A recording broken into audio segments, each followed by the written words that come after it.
Lottery সংবাদের প্রতিনিধি দল পৌঁছে যায় হুগলির চাঁপাডাঙ্গার এসএম এজেন্সিতে। প্রতিনিধিদের সামনে নিজের বক্তব্য তুলে ধরেন এজেন্সির কর্মকর্তারা। কি বললেন তিনি? চলুন দেখে নিই এই বিষয়ে একটি প্রতিবেদন। লটারি সংবাদে আপনাকে স্বাগত জানাই। আপনার নাম? নবকুমার সামন্ত। প্রতিষ্ঠানের নাম? SM agency. প্রোপাইটারের নাম? মিলান সামন্ত। প্রতিষ্ঠান বলতে তো দীর্ঘদিনের স্টকিস্ট, নিশ্চয় সবই জানেন। আজ প্রায় 20 বছর তো অনেক স্টকিস্ট রয়েছে। এই যে 20 বছরেরও বেশি এই ব্যবসার সাথে আপনি জড়িয়ে আছেন, আপনার সাথে আর কত মানুষ জড়িয়ে আছে? আমাদের ধরুন স্টকিস্ট তো রয়েছে, সাব স্টকিস্ট রয়েছে প্রায় 150-এর উপর। এবার তাদের সঙ্গে আরও এজেন্ট রয়েছে দীর্ঘ, তার তো বহু হয়, অনেক হয়ে যাবে, আরও বেশি, 10,000 কেন, আরও বেশি হবে। এই ব্যবসা করে আপনাদের সার্বিক কি উন্নতি হয়েছে? আমরা এই যে কর্মযোগ্য আমরা কাজ করছি, আমাদের সংসার চলছে, কাজ করে আমরা দীর্ঘদিন কাজ করছি। এখান থেকে আমরা মাস গেলে মাইনে পাই, মাইনে সিস্টেমেতে। আমাদের ধরুন আজকে আমাদের বর্তমানে 42 জন স্টাফ আছে, তাদের সংসার চলছে। আপনারা তো সরকারকে ট্যাক্স বেয়ার করে একটা লটারি ব্যবসা চালাচ্ছেন। এবার যে সমস্ত অসাধু ব্যবসায়ীরা যারা কোনো সরকারকে ট্যাক্স বেয়ার করছে না, যেমন অনলাইন বলুন, ফেক বলুন, সাট্টা বলুন, তাদের ফলে আপনাদের যে স্থায়ী ব্যবসার কতটা মার যাচ্ছে?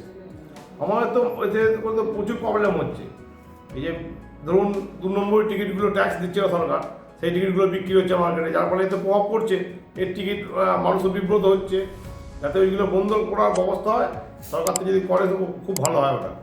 মানুষকে সচেতন করার জন্য আপনি কি বলবেন? কারণ মানুষ তো বুঝতে পারছে না, তারা দিন আনা দিন খায়। এবার যে সমস্ত মানুষরা না জেনে না বুঝে, তাদের সারা দিনের অনেক মানুষ আছে যাদের সামরিক পুঁজি যা আছে তা একটা লটারির টিকিটের পেছনে অতিবাহিত করে দিচ্ছে। তার ফলে আপনারা একটা প্রতিষ্ঠিত ব্যবসায়ী, স্থায়ী ব্যবসায়ী, আপনারা কি জনগণকে সচেতন করবেন? আমরা যথেষ্ট আপ্রাণ চেষ্টা করি, মার্কেটে আমরা বেরোই। আমরা মাসে 1-2 বার করে বেরিয়েছি, এর আগেও বেরিয়েছি, এখনও বেরোই মানুষকে বোঝানোর জন্য যে অরিজিনাল টিকিট কোনটা আর ডুপ্লিকেট টিকিট কোনটা। এটা সরকারকে ট্যাক্স দিয়ে আমাদের টিকিট চলছে, আমাদের কোম্পানি, ডিআর কোম্পানি। কিন্তু এই যে ফেক টিকিটগুলো বেরোচ্ছে, এর জন্য তো সরকারকে ব্যবস্থা নিতে হবে, কোম্পানি থেকে যাতে ব্যবস্থা নেয় সেটা কোনো সুবিধা হবে। কারণ আমরা কতটা সাহায্য করতে পারবো এতে, তবুও তো আমরা আপ্রাণ চেষ্টা করি, গিয়ে পাবলিকের কাছে গিয়ে ঘুরি, আমরা গিয়ে দেখে আসি কোথায় কি ফেক টিকিট বিক্রি হচ্ছে মার্কেট থেকে। আমরা চারদিক ঘুরি। কোম্পানি আপনাদের কতটা সহায়তা করেছে? মানে আপনাদের এখানে সর্বোচ্চ পুরস্কারের পরিমাণটা কী ছিল? এখন পর্যন্ত আমাদের সর্বোচ্চ বাম্পারেতে হয়েছে 1.5 কোটি টাকা। আচ্ছা, যদি আপনারা এতদিনকার প্রতিষ্ঠিত ব্যবসায়ী, যদি কোনো নতুন ব্যবসায়ী এই ব্যবসার সাথে জড়িত হতে চান, আপনারা কতটা তাদেরকে স্বাগত জানাবেন?